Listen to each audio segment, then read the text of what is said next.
ganda mong taglay, sila'y maaakit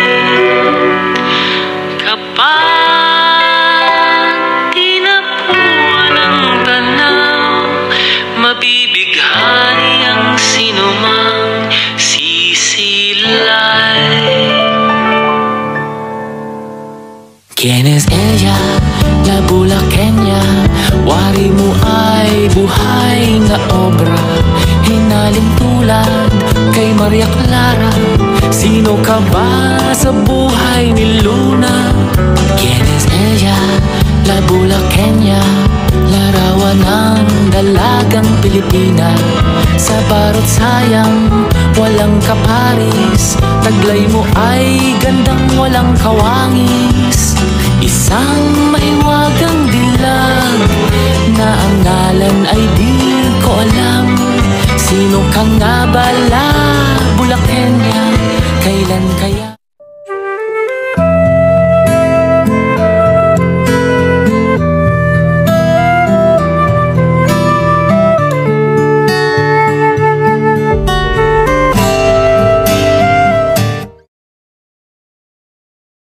Ang kapalaran ni Ibarra at Maria Clara.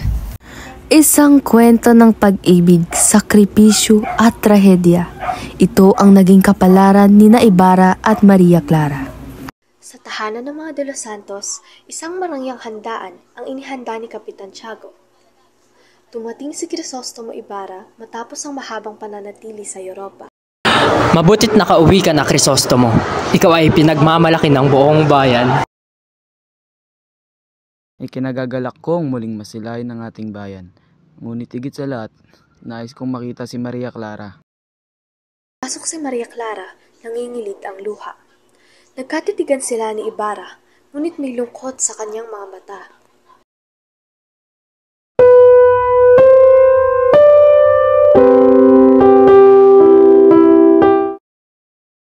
Ang lihim ni Maria Clara. Ngunit sa kabila ng saya, may takot at pangamba si Maria Clara.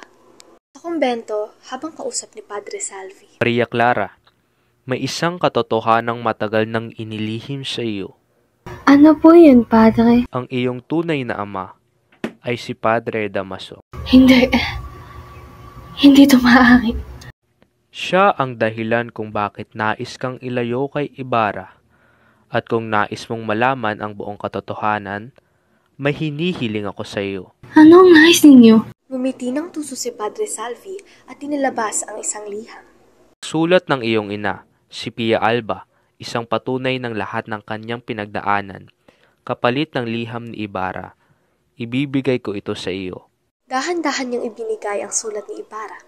Kinuha ito ni Padre Salvi at kapalit nito ay ibinigay ang liham ng kanyang ina.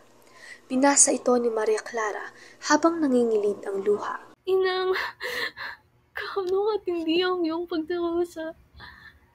Kabanata 3. Ang plano ni Padre Damaso sa kasal ni Maria Clara at Linares. Sa bahay ng kapitan, kausap ni na Padre Damaso at Kapitan Tiago si Maria Clara. Maria Clara, ito na ang nararapat.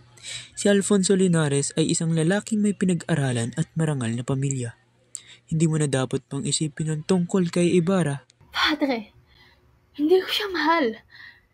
Hindi ko kayang pakasalan ang isang lalaking hindi ko pinili. Maria, anak, mas makakabuti ito para sa iyo. Hindi mo alam ang iyong sinasabi. Maria Clara, iniisip mo pa rin ba ang isang ireng itinawalag sa simbahan?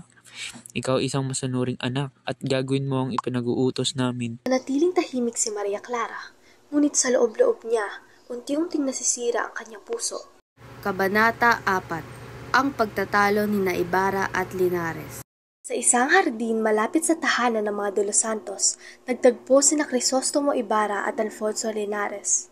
Nakasunod naman si Doña Victorina na mukhang naiinis. Senyor Ibarra, dapat mong malaman na si Maria Clara ay nakatakdang pakasalan ako. Wala ka ng karapatan sa kanya. At sino ka para magdikta sa kanyang puso? Ang alam ko, hindi kanya iniibig. Hindi yun mahalaga. Ang mahalaga ito ang nais ng kanyang pamilya at higit sa lahat ng simbahan.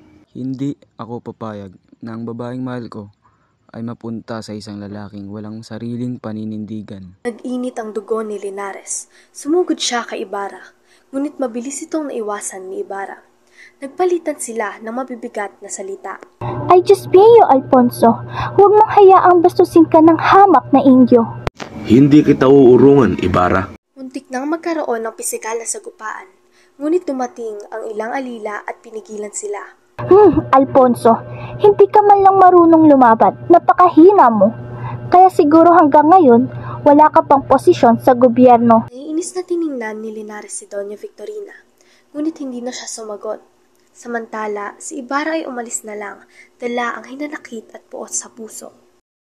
Kabanata 5. Pagtanggi ni Maria Clara sa ideyang pagpapakasal o desisyong magmadre. Sa kanyang silid, umiiyak si Maria Clara habang hawak ang isang rosaryo.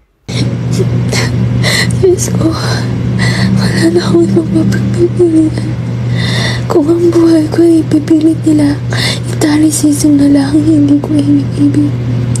Mas pipiliin ko na lamang ang buhay sa kumbento, kahit ito isang bilangguan.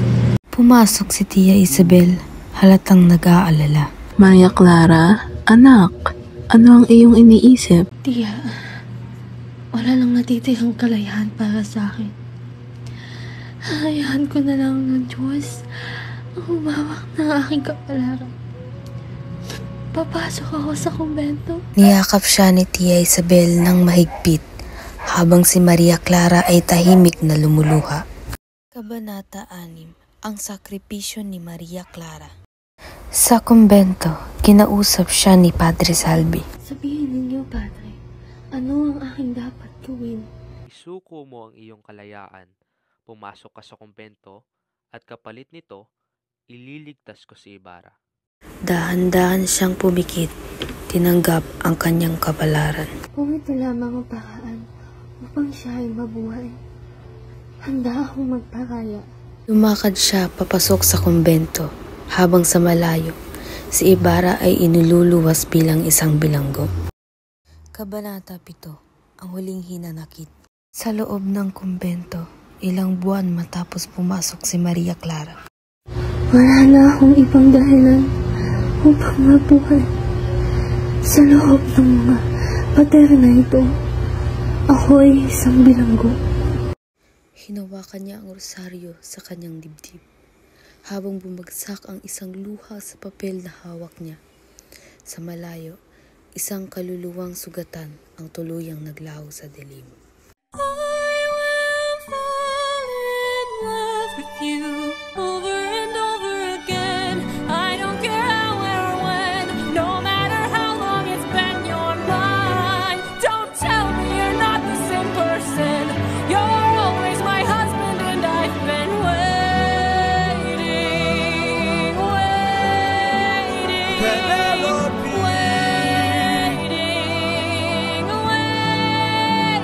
Penelope.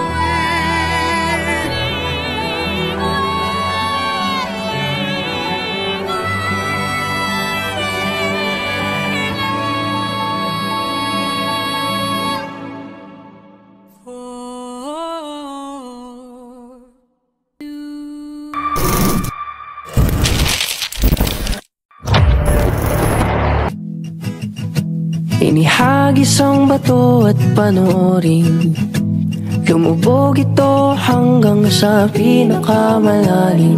Habang hinayaan ang sarili malunod sa lungkot.